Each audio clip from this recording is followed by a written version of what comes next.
Welcome to Pratap classes. दोस्तों, Pratap classes के YouTube channel पर आपका स्वागत है। आज है 9 मई 2026 और 9 मई 2026 के जितने भी इंडिया और वर्ल्ड के जो करंट अफेयर्स के क्वेश्चन बनते हैं, आज उनका अपने डिस्कशन करेंगे। पूरा वीडियो ध्यान से देखना और लास्ट में आपसे क्वेश्चन पूछूंगा जिनके जवाब आपको कमेंट बॉक्स में देना होगा। आज अपने पढ़ेंगे तमिलनाडु व पश्चिम बंगाल के नए मुख्यमंत्री कौन बने हैं, देश का पहला अंतर्राष्ट्रीय नेत्र रोग अनुसंधान सम्मेलन और भारत और ऑस्ट्रेलिया के बीच रक्षा नीति वार्ता जो है नई दिल्ली के अंदर आयोजित हो रही है, इनकी आज हम चर्चा करेंगे पूरे लेटेस्ट न्यूज़ के साथ में। डेली आपको सुबह ये 7:30 पर ये करंट अफेयर्स की क्लास आपको मिलती है। जो भी साथी bank, UPSC, SSGD, RS, railway, first grade, LDC कोई भी एग्जाम हो, उन सभी एग्जाम के लिए डेली आपको ये करंट अफेयर्स की क्लास आपको मिलती रहेगी। तो सभी साथी एक बार करेंगे सेशन को लाइक शेयर। सभी साथियों को प्यार भरा नमस्कार, गुड मॉर्निंग। तो सबसे पहले हमने कल 8 मई को क्या पढ़ा था? हमने पढ़ा कि भारत 1 व 2 जून 2026 को नई दिल्ली में अंतर्राष्ट्रीय बिग कैट अलायंस शिखर सम्मेलन की मेजबानी करेगा। भारत के महारजिस्ट्रार और जनगणना आयुक्त ने नई दिल्ली से 6 जागरूकता वैन अभियान के तहत रवाना की।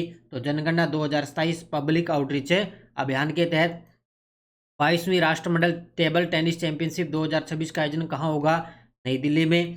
भारत के दिग्गज खिलाड़ी सौरव कोठारी ने 2026 आईबीएसएफ वर्ल्ड बिलियंडर्स चैंपियनशिप में फाइनल में किसको हराकर खिताब जीता? तो पंकज अडवाणी को हराया। विज्ञान शिक्षिका सोमा मंडल को 2026 का कैम्ब्रिज डेडिकेटेड टीचर अवार्ड्स में किस क्षेत्र का क्षेत्रीय विजेता घोषित किया गया? दक्षिण एशिया का। भारतीय राष्ट्रीय कांग्रेस ने केरल विधानसभा चुनाव 2026 में कितनी सीटें जीती? 63।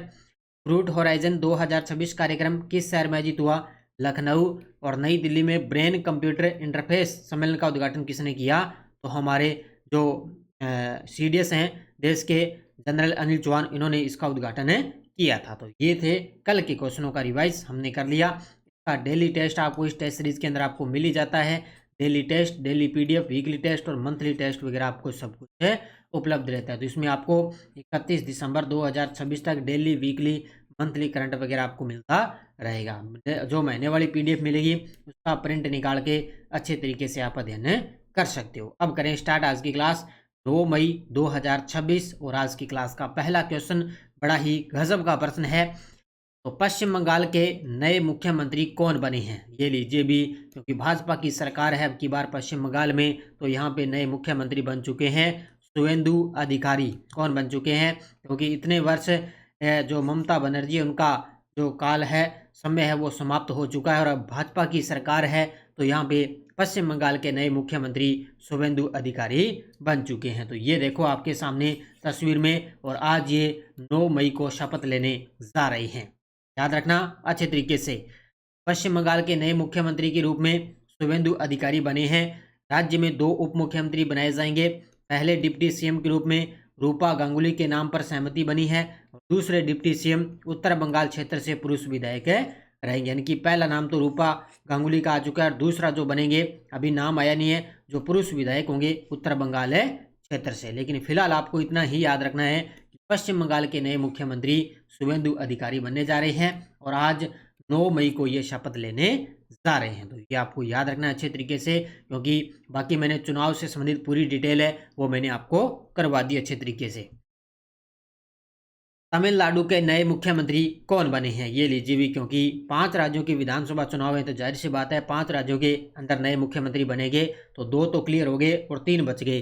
तमिलनाडु के अंदर अब नए मुख्यमंत्री बनेंगे विजय थलापति। ये देखो आपके सामने तस्वीर में अभिनेता विजय थलापति ये बनेंगे तमिलनाडु के नए सीएम। ये भी आज 9 मई को शपथ लेने जा रहे हैं। आज लगभग 10 बजे के आसपास ये 9 मई को शपथ लेंगे मुख्यमंत्री के रूप में। नए सीएम के रूप में शपथ लेने जा रहे हैं विजय थलापति।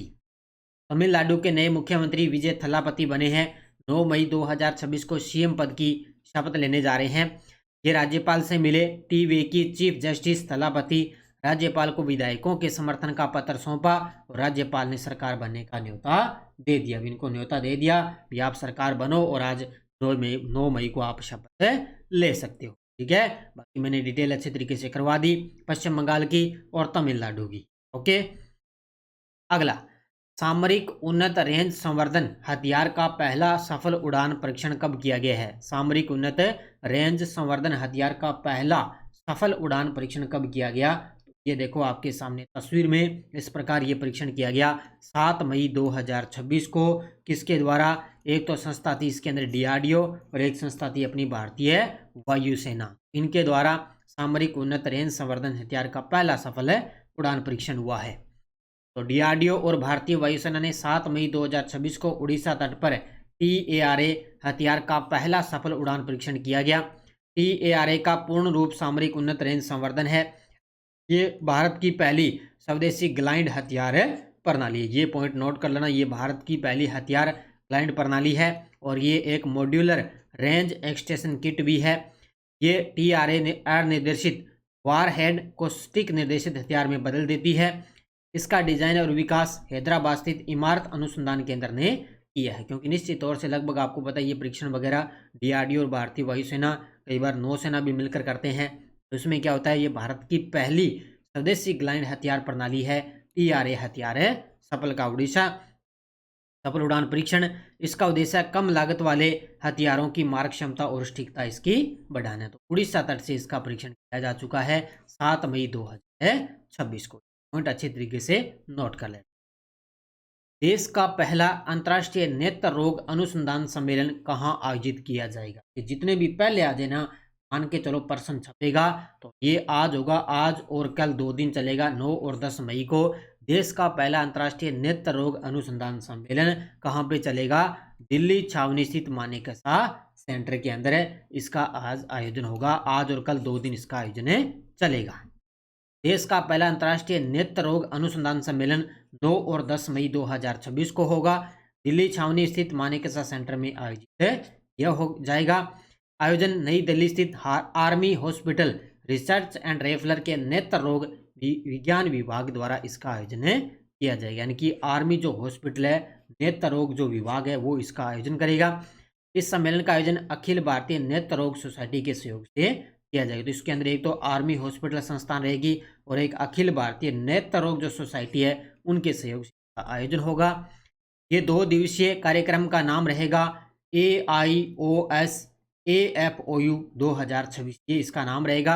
उद्घाटन आज अपने रक्षा राज्य मंत्री संजय सेठ इसका उद्घाटन करेंगे। देश भर के लगभग 200 प्रख्यात नेत्र रोग विशेषज्ञ इसके अंदर देंगे। तो गजब का प्रश्न है। आज 9 और 10 मई को इसका आयोजन होगा।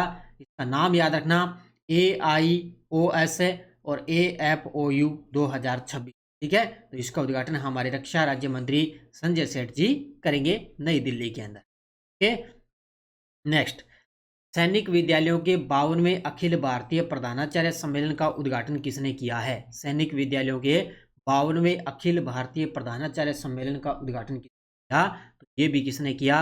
रक्षा राज्य मंत्री श्री संजय सेठ ने। 2 क्वेश्चन लगातार आज बैक टू बैक इनके बन गए। तो रक्षा राज्य मंत्री श्री संजय सेठ, ये देखो आपके सामने तस्वीर में, इन्होंने सैनिक विद्यालयों के 52वें अखिल भारतीय प्रधानाचार्य सम्मेलन का उद्घाटन किया है। ये जितने भी सम्मेलन है ना, बढ़िया तरीके से पढ़ लेना। तो रक्षा राज्य मंत्री संजय सेठ ने 7 मई 2026 को केरल के कंजाकुटम स्थित सैनिक विद्यालयों में 52वें अखिल भारतीय प्रधानाचार्य सम्मेलन का उद्घाटन किया है। 7 मई को 2 दिवसीय कार्यक्रम था। इसके अलावा सैनिक विद्यालय नगरोटा को वर्ष 2025 में सम्मानित किया गया और नगरोटा विद्यालय को राष्ट्रीय रक्षा अकादमी और भारतीय नौसेना अकादमी में सर्वाधिक कैडेट भेजने के लिए रक्षा मंत्री ट्रॉफी प्रदान भी की जा चुकी। ये पॉइंट आपको बढ़िया तरीके से रखना है। ट्रॉफी मिल चुकी है। तो अभी केरल के अंदर 52वें अखिल भारतीय प्रधानाचार्य सम्मेलन का उद्घाटन किया हमारे रक्षा मंत्री संजय सेठ ने। 26वें economic times awards for corporate excellence में business reform of the year पुरस्कार से किसे सम्मानित किया गया है? भी गजब का प्रश्न है। तो 26वां इकोनॉमिक टाइम्स अवार्ड से for corporate excellence business reform of the year पुरस्कार दिया गया है। वो आंध्र प्रदेश के वर्तमान में जो CM है चंद्रबाबू नायडू, उनको ये पुरस्कार से सम्मानित किया गया। ये देखो आपके सामने तस्वीर में इनके साथ में है हमारे वित्त मंत्री निर्मला सीतारमण जी। तो 26वें economics times awards for corporate excellence में आंध्र प्रदेश के मुख्यमंत्री N चंद्रबाबू नायडू को business reform of the year पुरस्कार से सम्मानित किया गया। उन्हें यह सम्मान 25 अप्रैल 2026 को मुंबई के जियो वर्ल्ड कन्वेंशन सेंटर में आयोजित केंद्रीय वित्त मंत्री निर्मला सीतारमण जी द्वारा इनको है किया गया था। ये पॉइंट नोट कर लेना। Business reform of the year पुरस्कार किसको मिला? हम आंध्र प्रदेश के सीएम एन चंद्रबाबू नायडू को। ISO TC20 या ASC 14 अंतरिक्ष प्रणाली और संचालन उप समिति की 35वीं प्लेनरी बैठक का आयोजन किस संस्था ने किया है? क्योंकि जब जब भारत पहली बार इस बैठक की आयोजन करेगा तो जाहिर सी बात है, निश्चित है एग्जाम में प्रश्न छपेगा। तो ये किया है भारतीय मानक ब्यूरो ने। किसने? ISO TC20 या ASC 14 अंतरिक्ष प्रणाली और संचालन उप समिति की 35वीं प्लेनरी बैठक का आयोजन किस संस्था ने किया? तो भारतीय मानक ब्यूरो ने इसका संस्था का आयोजन किया है। ठीक है, तो भारतीय मानक ब्यूरो जो भारत का राष्ट्रीय मानक निकाय है, इसने नई दिल्ली में अंतर्राष्ट्रीय मानकीकरण संगठन की ISO TC20 या ASC 14 अंतरिक्ष प्रणाली और संचालन उप समिति की 35वीं प्लेनरी और कार्य समय की बैठक का आयोजन किया है। उपभोक्ता मामले विभाग की सचिव सुश्री निधि खरे ने मानकों को आगे बढ़ाने में वैश्विक सहयोग के महत्व और अंतर्राष्ट्रीय अंतरिक्ष मानक इकोसिस्टम को आकार देने में भारत की बढ़ती भूमिका पर प्रकाश डाला है। याद रखना अच्छे तरीके से। ये क्वेश्चन जो मैं आपको करवा रहा हूँ सम्मेलन से, सारे आपको डेली PIBSS में देते, क्योंकि निश्चित तौर से यहाँ से प्रश्न का बढ़िया तरीके से। अब देखो वन लाइनर करंट आपके सामने। खारे पानी में मदद से पालन देश के कुल मछली उत्पादन में लगभग कितना प्रतिशत योगदान है? 15% है देश का। 19 अप्रैल 2026 को बार्सिलोना ओपन का पुरुष एकल खिताब ऑर्थर फिलंस फ्रांस ने जीता है। ये पॉइंट नोट कर लेना। बार्सिलोना ओपन का पुरुष एकल का खिताब ऑर्थर फिलम्स ने फ्रांस ने जीता। दिग्गज बैडमिंटन खिलाड़ी विक्टर एक्सेलेंसन ने खेल से संन्यास लेने की घोषणा की। इनका संबंध है डेनमार्क। ठीक है, तो बैडमिंटन खिलाड़ी है विक्टर एक्सेलेंसन, इन्होंने संन्यास लेने की घोषणा की। इनका संबंध डेनमार्क से है। अप्रैल 2026 में अमेरिका के फ्लोरिडा में संपन्न हुई USA open pickle ball championship में भारत ने कुल 8 पदक जीते, जिनमें 4 स्वर्ण, 2 रजत और 2 कांस्य जीते हैं। भारत और ऑस्ट्रेलिया के बीच रक्षा नीति वार्ता का 10वां दौर 8 मई 2026 को नई दिल्ली में 8 मई को भारत और ऑस्ट्रेलिया के बीच 10वां दौर हो चुका है। और ये याद रखना, पिकल बॉल चैंपियनशिप में भारत ने टोटल 8 पदक जीते हैं। तो ये वन लाइनर है, इनको अच्छे तरीके से याद कर लेना। ये टेलीग्राम ग्रुप है, कोई सूचना, कोई लिंक, कोई नोटिफिकेशन सब आपको टेलीग्राम पे सूचना मिल जाती है। अब बहुत से साथी कमेंट आते हैं, लगभग 2 दिन हो गए, बहुत से साथी कमेंट करें कि सर आवाज़ आपकी जो है वो पूरी तरह से क्लियर ना आ रही, थोड़ी सी कट के आ रही है। लेकिन मैं आपके कमेंट मैंने देखे, पूरी मैं कोशिश कर रहा हूँ इसको, थोड़ी है समस्या, लेकिन 1-2 दिन प्रॉब्लम रहेगी, उसके बाद में इसमें ऑटोमेटिक है इसकी सही हो जाएगी। ठीक है, पिछले वीडियो का क्वेश्चन क्या था? 2026 का पुलित्जर पुरस्कार किसे प्रदान किया गया? तो RK आनंद और सुपर्णा शर्मा को। याद रखना अच्छे तरीके से, 2 भारतीय पत्रकार हैं, इन दोनों को ये सम्मानित किया गया। और अब देखो क्वेश्चन फॉर यू, भारत का पहला मोती पालन क्लस्टर कहाँ स्थापित किया जा रहा है? रांची, हजारीबाग, जमशेदपुर, धनबाद। इसका जवाब आपको कमेंट बॉक्स में देना है।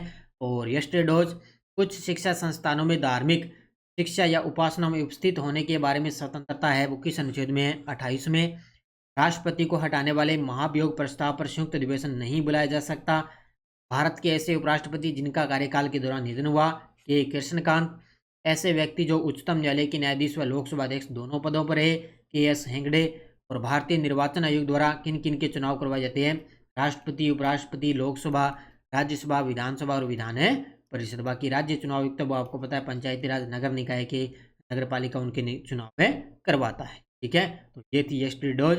अब देखो आपके लिए नेक्स्ट डोज फिर पॉलिटिकल। राष्ट्रपति किन विधेयकों को पुनर्विचार हेतु नहीं लौटा सकता है? सर्वप्रथम 1954 में पेप्सू विधेयक पर किस राष्ट्रपति ने अत्यधिक वीटो का प्रयोग किया?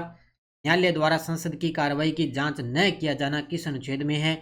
और किस संविधान संशोधन में मत देने की आयु को 21 वर्ष से घटाकर 18 वर्ष से कर दिया? ये गजब के प्रश्न है, और यहाँ पे मैं डेली करवा रहा हूँ, और मुझे पूरी उम्मीद है कि कोई भी एग्जाम हो यहाँ से क्वेश्चन आपका सीधा आपको देखा मिलेगा। ठीक है, ये थी आज की अपनी क्लास। ये अपनी 1.0 2.0 बाजार के अंदर फर्स्ट ग्रेड की बुक उपलब्ध है। स्कूल व्याख्याता की करंट की टेस्ट सीरीज है, सेकंड ग्रेड शिक्षक प्लस PTE, थर्ड ग्रेड है, LDC है, CAT, इन सब की टेस्ट सीरीज चल रही है। करंट अफेयर्स की कॉम्बो आपको टेस्ट सीरीज दिया जा रहा है, तो सभी पे ऑफर चल रहा है, इसका फ़ायदा आप जरूर उठाएं। तो सभी साथी करेंगे वीडियो को जाते जाते लाइक शेयर। ये थी आज की अपनी क्लास, और कल संडे है, कल संडे के दिन आपको वीकली करंट मिलेगी। ठीक है, तो धन्यवाद। जय हिंद, जय भारत, जय राजस्थान।